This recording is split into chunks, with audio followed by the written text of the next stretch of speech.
हास्याचा धमाका यूट्यूब चॅनलमध्ये तुमचे खूप खूप स्वागत आहे. नमस्कार मंडळी, आपण पाहूया मजेशीर जोक्स. शेजारचे माधवराव पहा कसे माधवी वहिनींना किती प्रेमाने उचलतात. नाहीतर तुम्ही. अंजलीबाईंनी अविनाशला सुनावले. काकुळतीला येऊन अविनाश म्हणाले, अगं माधवी वहिनींना मी उचलेन, पण माधवराव माझे एक हाड तरी जागेवर ठेवतील का?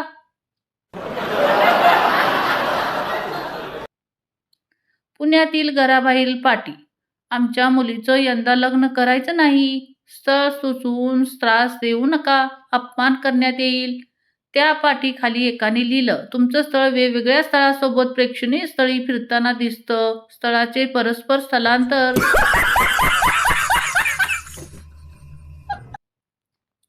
मुलगी बघायचा कार्यक्रम सुरू असतो. मुलगा, तुझं शिक्षण किती झालं? मुलगी, MPIS. मुलगा, पसंत. लग्न होते. काही दिवसांनी मुलगा मुलीला हळूच विचारतो, MPIS म्हणजे काय असते? मुलगी, matric fail in all subjects.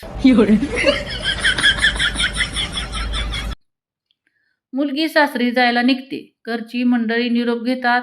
5-10 पावलं जातात न जातात तोच नवरी मागे वळून पळतच घरात शिरते. वऱ्हाडी मंडळी हैराण होतात. तिची आई मागोमाग येते आणि म्हणते, का जग काय झालं? असे मागे परत ना अशुभ वाचतं. नवरी, तुला अशुभ अशुभच पडले, माझा चार्जर राहिलाय. मराठीमधला जाम वेगळा, हिंदीमधला जाम वेगळा, इंग्रजीतला जाम वेगळा, खायचा जाम वेगळा, प्यायचा जाम वेगळा, जाम बोर होते मधला जाम वेगळा, तर ट्रॉफिकमधला जाम वेगळा. काही समजत नाही. जाम गोळ आहे बाबा.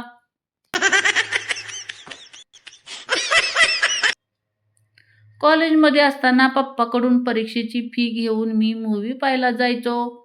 पण आज पप्पांनी चारधाम यात्रेसाठी माझ्याकडून पैसे घेतले आणि ते सरळ स्वित्झर्लंडला निघून गेले. बायको, अहो रोज जाताना साड्याचं दुकान लागतं. खूप छान छान साड्या लावलेत बाहेर. घेऊन या आपण 2-4. नवरा, काही पण काय? त्या वाईन शॉपमध्ये किती छान छान बाटल्या लावलेल्या दिसतात. मी म्हणतो का कधी?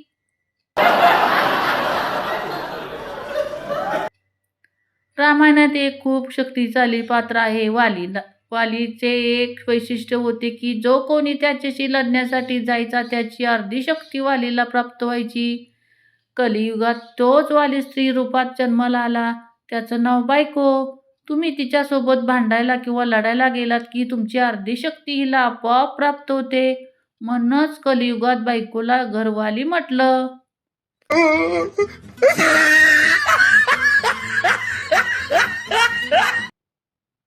थंडीमध्ये चहा पिण्याची मजा काही औरच. पण आजकाल चहाच्या दुकानातील कप एवढे छोटे झालेत की असं वाटतं चहा नाही, पोलिओ ड्रॉप पित आहे.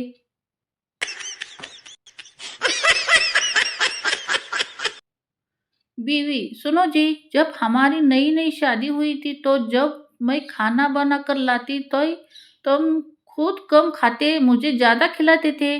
पति, तो बीवी, तो अब ऐसा क्यों नहीं करते? पति, क्योंकि अब तुम अच्छा खाना बनाना सीखी गई. तो बीवी बेहोश. पिंटू, ती समोरच्या बंगल्यात जी नवीन मुलगी राहायला आली ती आम आदमी पार्टीची मेंबर आहे. बंड्या, तुला कसं माहीत? पिंटू, आज सकाळी मी तिला हात दाखवला तर तिने मला झाडू दाखवला.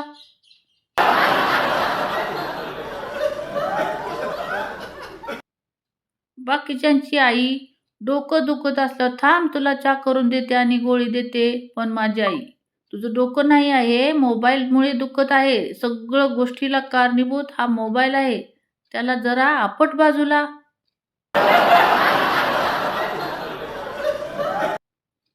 मुलगा, आई, आजकाल प्रेमाचा व्हायरस सगळीकडे पसरलाय, त्याची मला पण काही लागण झाली.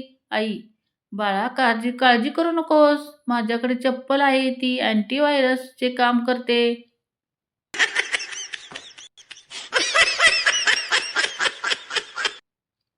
एका डॉक्टरने नवीनच दवाखाना उघडला. थोड्या वेळाने एक माणूस तिथे आला. डॉक्टर साहेब, स्वतः खूप व्यवस्था आहे असे दाखवण्यासाठी समोरील टेलिफोन कानाला लावला. डॉक्टर टेलिफोनवर, नाही नाही, आज नको, उद्या दुपारी या. मग फोन ठेवत डॉक्टर त्या माणसाला, हां बोला, काय समस्या आहे? तो माणूस, तुमचा टेलिफोन सुरू करण्यासाठी BSNL वाल्यांमधून आलोय.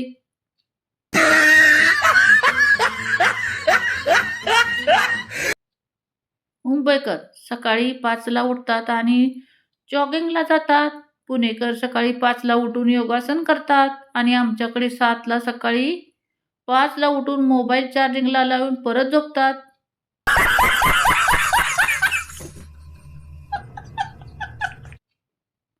पूर्वी लोक ज्वेलरी लपवत, मग सॅलरी लपवायला लागले. आता फोनची गॅलरी लपवतात.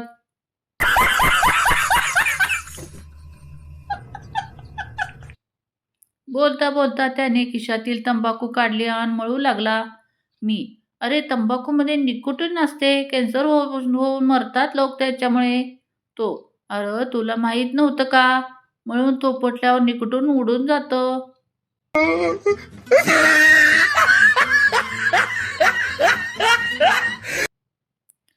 तो, मी येतोय भेटायला. तू पुण्यात कुठं राहते? ती, अरे तो नवले ब्रिज क्रॉस केला ना? तो, सॉरी सॉरी, ब्रेकअप. जीव आहे तर सगळं आहे.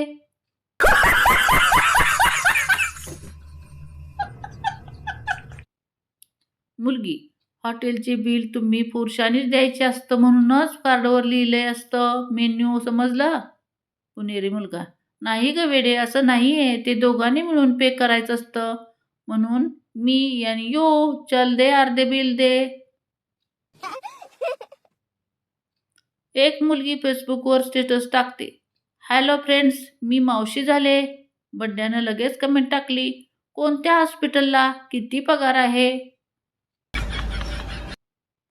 आजी नेहमी म्हणायची की शनिवारी नखं काढू नये. मी नेहमी हा अंधविश्वास समजत होते आणि कधी लक्ष दिले नाही. पण हे अतिशय लॉजिकल आहे की शनिवारी नखं काढली तर रविवारी मटणाच्या रस्त्यात बोटे झोंबतात.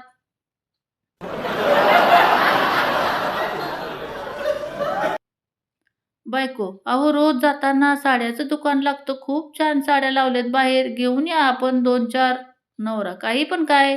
त्या वाईन शॉपमध्ये किती छान छान बाटल्या लावलेल्या दिसतात, मी म्हणतो का कधी?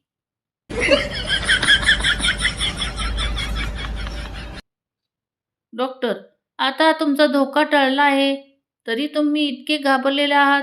म्हण्या, ज्या ट्रकने मला उडवलं त्यावर लिहिलं होतं फिर मिलेंगे.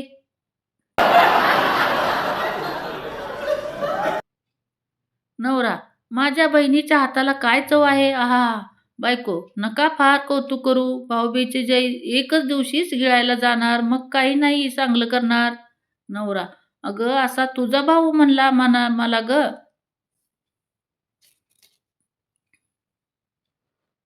तर मंडळी, तुम्हाला माझे जोक्स आवडले असतील तर व्हिडिओला एक लाईक नक्की करा, शेअर करा, सबस्क्राईब करा.